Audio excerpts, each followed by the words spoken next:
போராட்டமாகத்தான் இருக்கும். காவல்துறை அதிகாரமோ லேண்ட் பவரோ இல்லை. இப்போதைக்கு அவங்க வந்து ஒரு மாநில அந்தஸ்து இல்லாத ஒரு மாநிலம் தான் இருக்கும். அது அந்த அதிகாரங்கள் குறைக்கப்பட்ட ஒரு மாநில முதலமைச்சர் அப்படிங்கிற இடத்துல தான் இருப்பார். ஆமாம், அதில் தான் ஒமர் அப்துல்லா ஆரம்பத்தில் தேர்தல் அறிவிப்பு வரும் சமயத்தில் நான் தேர்தலிலேயே போட்டியிட விரும்பவில்லை, ஒரு நாற்காலி வாங்குவதற்கு கூட கையேந்தி நிற்க வேண்டிய இடத்துல அதிகாரம் இல்லாத ஒரு பதவியில் எதற்காக அமர வேண்டும் அப்படின்னு தான் அவர் முதல்ல சொல்லி பாய்காட் பண்ணலான்னு தான் சொன்னார். ஆனால் காங்கிரஸ் தான் வந்து எல்லாரையும் அரவணைத்து ஒரு மாதிரி களத்துக்குள்ளே கொண்டு வந்து சேர்த்து இந்த தேர்தல் முடிவுகளை நோக்கி கொண்டு வந்து சேர்த்துருக்குறாங்க. அந்த போராட்டத்தை இந்த போராட்டத்துக்குள்ள இருந்து செய்வது தான் சரி அப்படிங்கிற முடிவுக்கு அவங்க வந்திருக்கிறாங்க. இனி அதுதான் தொடரும். உடனடியாக ஸ்டேட் விட்டுங்கிறது அது ஒரு சேலஞ்சா இருக்குன்றீங்க. அதிகாரத்துக்கு வந்தாலும் நம்ம இந்த வாக்கு சதவீதம் அங்கே ஜம்மு காஷ்மீரில் எப்படி இருக்குங்கிறதையும் பார்த்துடலாம். வாக்கு சதவீதமாக பார்க்கும்போது இதில் வந்து பிஜேபி 26.53% வாக்குகளை ஜம்மு காஷ்மீரில் பெறுகிறது. ஐஎன்சி போட்டியிட்ட இடங்கள் குறைவு, அதனால் 12.43% வாக்குகள் ஐஎன்சிக்கு இருக்கக்கூடியதை பார்க்குறோம். அதே போல் அதில் வந்து மற்ற கட்சிகளில் முக்கியமாக தேசிய மாநாட்டு கட்சி 23.03% அந்த வாக்குகளை பெறக்கூடியதை பார்க்குறோம். பிடிபி 7.91% வாக்குகள், மற்ற எல்லாருக்குமான வாக்குகள் இதெல்லாம் இருக்கிறத பார்க்குறோம். மற்றவர்களுக்கு 24% வாக்குகள் இருக்குது. அது ரொம்ப குறிப்பாக கவனிக்க வேண்டியதாக இருக்குது. மற்றவர்கள் பெறக்கூடியதுங்கிறது 24% வாக்குகள். இதில் ஜம்மு பகுதியில் 43 இடங்கள், காஷ்மீரில் 47 இடங்கள், மொத்தமாக 90 இடங்களை கொண்ட இந்த ஜம்மு காஷ்மீர் இடத்துல 5 நாமினேஷன் மெம்பர்ஸ் இருக்காங்க. ஆனால் இந்த எண்ணிக்கை இப்போ இருக்கிறதுனால அந்த நாமினேட்டட் எம்எல்ஏக்களுக்கான வாக்குரிமை எந்த மாற்றத்தையும் தருமாங்கிற கேள்வி இருக்கிறது. இதில் இந்த முடிவுகளை எப்படி பார்க்குறீங்க திரு பாலச்சந்திரன்?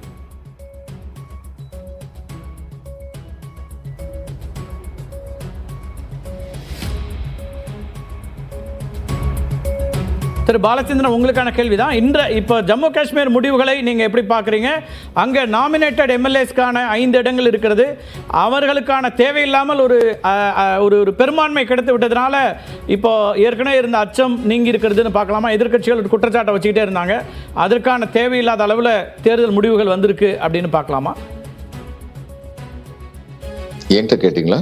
ஆமா திரு பாலச்சந்திரன், உங்களுக்காக தான் கேட்டுட்டு இருக்கேன். எஸ், இரண்டாவது முறை புதுச்சேரியில செஞ்ச மாதிரி இங்கேயும் செய்வாங்கிறதுல சந்தேகமே கிடையாது.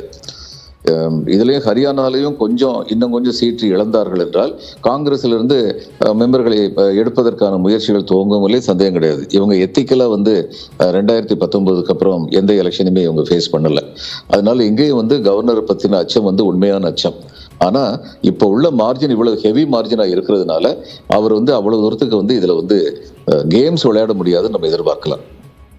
ஓகே திரு, நீங்கள் எப்படி பார்க்குறீங்க இதில் முருகானந்தம்? ஜம்மு காஷ்மீர் ஒரு பெரிய மாறுதலுக்கு உட்பட்டது, சட்ட திருத்தம்லாம் கொண்டு வந்த பிறகு இந்த மக்கள் அதை ஏற்கலை அப்படிங்கிறதாக எதிர்க்கட்சிகள் விமர்சனம் வைக்கிறாங்க. இந்த முடிவுகளை எப்படி பார்க்குறீங்க?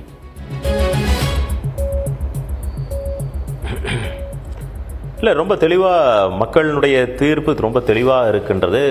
வாக்கு சதவீதத்தினுடைய அடிப்படையில் எங்களுடைய கணிப்பு கிட்டத்தட்ட 30% வாக்கு சதவீதத்தை பெற்று முதல் நிலை கட்சியாக ஜம்மு காஷ்மீரில் பிஜேபி இருக்கும் அப்படிங்கிறது எங்களுடைய நம்பிக்கை. அதை நோக்கித்தான் போய்கொண்டிருக்கின்றது. நீங்கள் இப்போ சொன்னதில் 27% பிஜேபி, காங்கிரஸ் 12, என்சி 23, பிடிபி 9 அப்படின்னு சொல்கிறீங்க.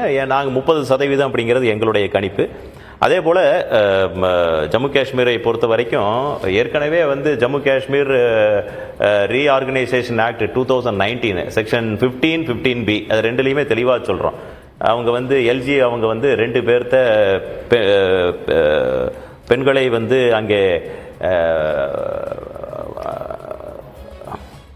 நியமன உறுப்பினர்களாக பெண்களை அங்கே நாமினேட் பண்ணலாம். அதே போல் பாகிஸ்தான் நியமன உறுப்பினராக கொண்டு போகலாம். இந்த வாய்ஸ் கட் ஆகுது, அதனால தாங்க. அதே போல பாகிஸ்தான் ஆக்கியபைடு காஷ்மீர் ரெஃப்யூஜி அவர்கள் அந்த பகுதியை சார்ந்த ஒருவரை செக்ஷன் 15B அது சொல்லுது, அதிலிருந்து ஒருத்தரை நியமிக்கலாம் என்று சொல்லுகின்றது. அதில் முன்னாலேயே ரீஆர்கனைசேஷன் ஆக்ட்ல இது எல்லாமே சொல்லி இருக்கின்றார்கள். அதனால் புதுசு கிடையாது. ஏதாவது தேர்தல் இன்னைக்கு அதை கொண்டு போய் புகுத்தணும் அப்படிங்கிறது கிடையாது. இதெல்லாம் ஏற்கனவே தீர்மானிக்கப்பட்டது. அது அவங்களுக்கு சரியான ரெப்ரசன்டேஷன், அங்கே இருக்கக்கூடிய பிரச்சனைகள் இதையெல்லாம் கருத்தில் கொண்டு அதை செய்திருக்கின்றோம். நல்ல ஒரு முன்னேற்றத்தை பாரதிய ஜனதா கட்சி அங்கே பெற்று இருக்கின்றது அப்படிங்கிறது. இன்னொன்று திரும்பவும் சொல்லுகின்ற, இது ஒரு பெரிய அளவில் அடுத்து வரக்கூடிய தேர்தலில் காங்கிரசுக்கு ஒரு பெரிய பின்னடைவு, ராகுல் காந்தியினுடைய தலைமைக்கு ஒரு மிகப்பெரிய ஒரு சவுக்கடியாக இதை நான் பார்க்கின்றேன். என்ன அடிப்படையில் நம்முடைய பிரதமர் அவர்களுக்கு கிடைத்த மிகப்பெரிய ஒரு வெற்றி ஹரியானா தேர்தல். சார், இப்ப ஹரியானா தேர்தல் தொடக்கத்தில் வரும்போது நான் அந்த கேள்வியை முன்வைக்கணும்னு நினைச்சேன். நோக்கி போய் திரு முருகானந்தம், அந்த கேள்வியை நான் முன்வைக்கணும்னு நினைச்சேன். நீங்க இல்ல ராகுல் காந்தி வெர்சஸ் நட்டான்னு இருந்தது, ராகுல் காந்தி வெர்சஸ் மோடி அப்படின்னு மாறிடுச்சா முன்னிலைக்கு பிறகு?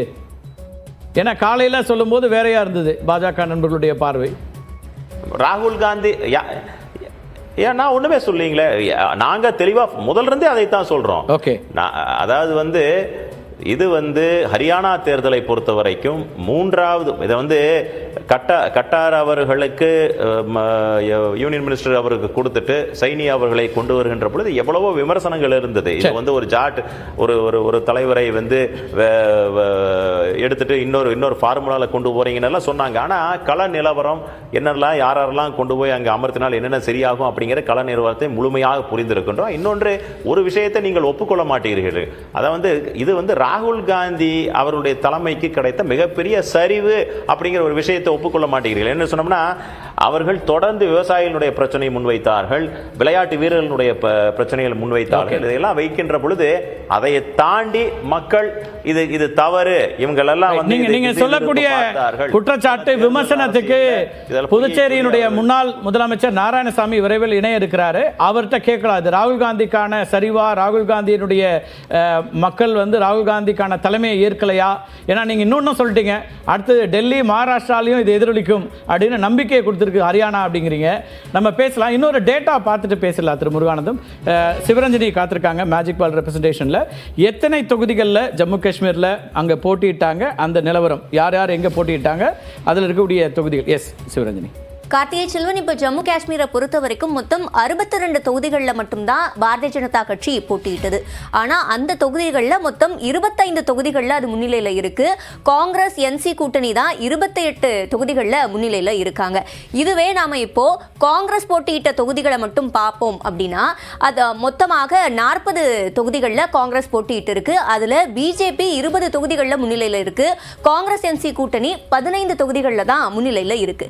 இப்போ அடுத்த என்சி கண்டெஸ்ட் பண்ண தொகுதிகள் அப்படின்னு நாம பார்க்கும்போது அவங்க நிறைய இடங்கள்ல போட்டிட்டு இருக்காங்க. 54 தொகுதிகளில் அதுல பெரும்பாலான இடங்களை அவங்க பிடிச்சிருக்காங்க, அதாவது 40 தொகுதிகளில்.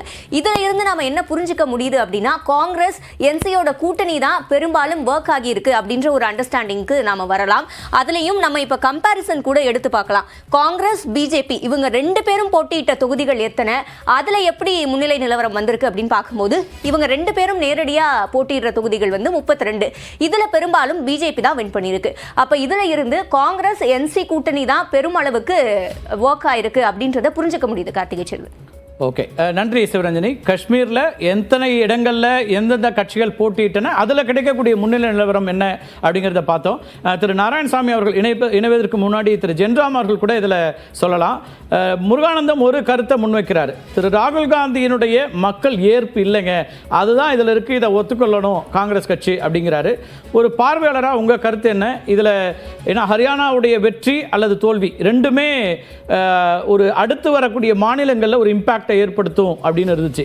ஜம்மு காஷ்மீரில் நிச்சயமா இந்தியா கூட்டணிக்கான ஆட்சி என்பது அமைந்தாலும், ஹரியானா 5 ஆண்டுகள் 10 ஆண்டுகள் ஆட்சி பொறுப்பில் இருந்த பிஜேபி மீண்டும் ஆட்சி பொறுப்புக்கு வருதுன்னா அது காங்கிரஸ் தலைவர் ராகுல் காந்தியோடைய தோல்வி அப்படிங்கிறாரு. நீங்க எப்படி அதை பார்க்குறீங்க?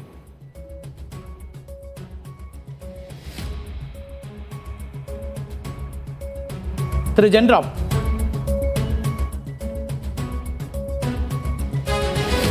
திரு பாலச்சந்தர் அவர்கள் கூட இதில் கேட்கலாம். திரு பாலச்சந்தர், உங்களோட பார்வை என்ன? முருகானந்தம் ஒரு கருத்து முன்வைக்கிறாரு, இந்த தேர்தல் தோல்வி அப்படிங்கிறது ஹரியானாவுடைய காங்கிரஸ் தோல்வியை ராகுல் காந்தி அவர்களுக்கான மக்கள் அளித்த ஒரு தீர்ப்பு அல்லது மக்கள் ஏற்பு இல்லை என்பதாக புரிந்து கொள்ளணுன்றாரு. உங்க பார்வை என்ன திரு பாலச்சந்தர்? அப்படின்னா ஜம்மு அண்ட் காஷ்மீர்ல இவங்க பிரிச்சு கொடுத்தாங்களே, அதை மக்கள் ஏத்துக்கல, அது பாஜகவுக்கு ஏற்பட்ட பின்னடைவுன்னு சொல்லி நம்ம சொல்லலாமே. இது யாருக்கு பின்னடைவுனா, ரெண்டுலையுமே பிஜேபி ஜெயிச்சிருந்தாங்கன்னா இவங்க சொல்றது சரியா இருந்திருக்கும்.